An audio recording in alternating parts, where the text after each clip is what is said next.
Ayan ang mga pamilyang pangit. Nananapak yung alon. Oo. Ayan.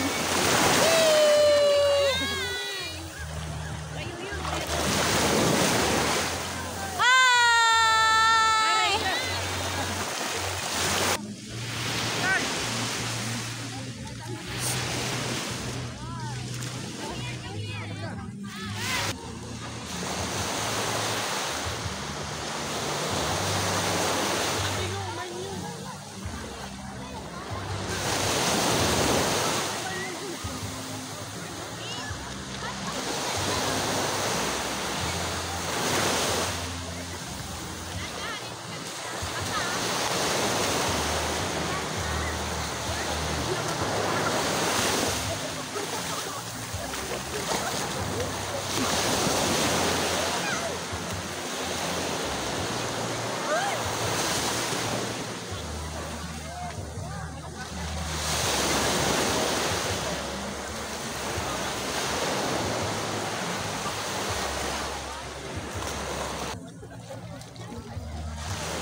Ayan guys.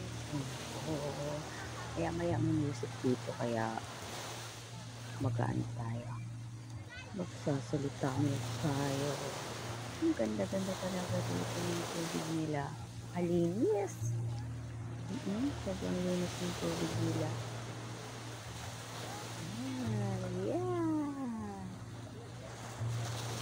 Oh, ang dami pa rin naliligo kahit medyo hapon na.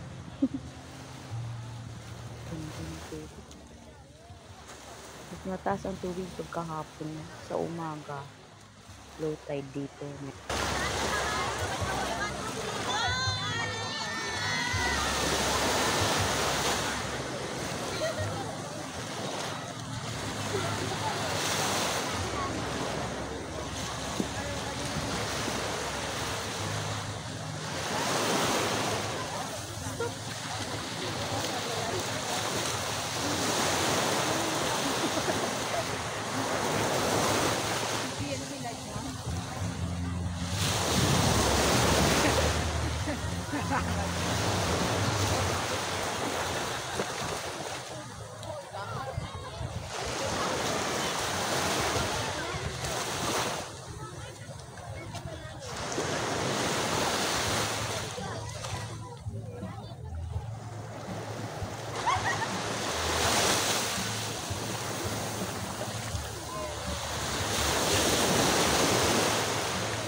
Oh, 'di ba?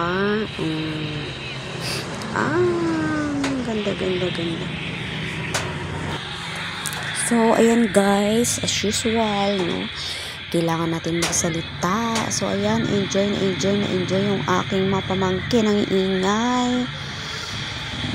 Para silang mga kabute.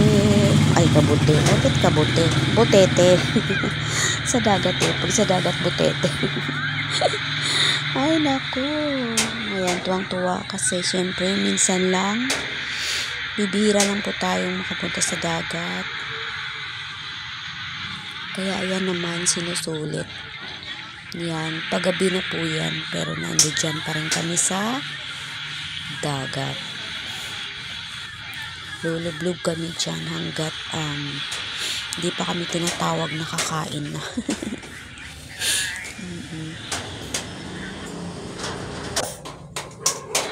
So ayan po yung bangka po na yan, pinaglalaroan namin yung tali. Ay, dapat po yan ang sasakyan papunta dyan sa isla. Kaya lang po, hindi na raw po pwede. Pinagbabawal na daw ang pumunta sa isla. Sabi nila, sabi ng pinsan ko dati nakakapunta pa sila dyan. Nagbabangka sila. Babayad ka lang ng bangka. Pero ngayon, bawal na daw po. So, hindi natin alam kung bakit pinagbawal nila ang pumunta doon. Kasi, dati, marami daw mga magagandang bato dyan sa island na yan. Kaya lang yung mga tao yata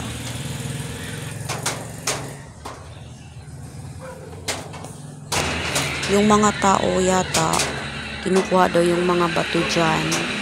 Kaya siguro pinagbabawal na. Kasi gusto nilang i-preserve yung island na yan. Ang sabi nga raw may nakabili na daw ng island na yan. Kaya siguro ayaw na nilang papuntahan sa mga tao. Kasi nga naman, diba, masisira. Or mauubos yung mga bato-bato. Kaya ayun, pinagbawal na daw po. Sayang, di tayo nakapunta.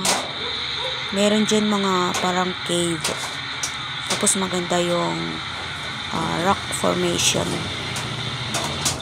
Kaya nagugustuhan ng mga tao pumunta dyan. So, ayun po. Yan lang ang pinaglalaroan namin, yung bangka dyan. Kung makikita nyo po, konti na lang po kami ang nagsuswimming dyan. Kasi yung iba, umahon na dahil medyo gabi na. Pero alam nyo po, maraming nagsuswimming dyan pagkagabi. Opo, maraming nagsuswimming gabi. Kahit sa madaling araw. Sa madaling araw, pumababa na ang tubig dyan. Madaling araw hanggang sa tanghali. Yan. Lumalabas na po yung may buhangin na lumalabas dyan sa bandang gitna. Merong mababaw dyan sa bandang gitna. Kaya maraming mga bata nagsuswimming dyan. I-enjoy. Ang ganda-ganda po. Kahit kami, nagustuhan namin yung lugar. Pwede po kayong pumunta dyan. Maganda po yung lugar. Kahit may mga bata kayong kasama, di kayong mag-aalala. Kasi mababa lang po ang tubig dyan. Ang ganda. At saka, maganda yung buhangin nila. Makinis. Ay, makinis.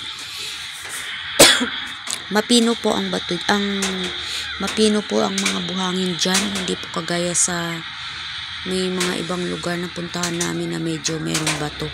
Eto malinis talaga, walang bato. Opo, kaya kahit bitawan nyo yung mga maliliit na bata dyan, sa umaga, mag-i-enjoy sila. Tsaka malawak yung part na mababa lang ang tubig eh. Tapos yung alon, maganda siya. Hindi sobrang malalaking alon. Tama lang na meron kayong paglalaruan na alon. Ang ganda nga ng ano na to, ng dagat nila. At yun, yung auntie ko napagod na, naupo na dyan sa tabi. Sabi niya, di na raw siya swimming ng hapon kasi malamig, pero ayun. Sumama pa rin siya sa amin. At dyan, nauna siyang napagod. Naupo na lang siya dyan. Tagal na rin daw siyang hindi nakapunta ng dagat kaya sumama siya sa amin. Ayaw nga sana niya sumama kasi malayo daw. Kaya lang napilit namin siya. Tapos yun, pumayag na rin siya kasi nga daw, nung namatay ang nanay namin, yun pa daw yung time na nakapunta siya sa dagat kasi 'di ba after 3 days ng libing ay naliligo kami sa dagat. Ganun kasi sa amin. Yun lang daw yung last niya napunta sa dagat. Kaya ayun, nakumbinsi namin siya na sumama sa amin. Siya na lang po ang kapatid ng nanay namin na nabubuhay pa na babae. Yung mga kapatid ng nanay kong babae, yung iba wala na.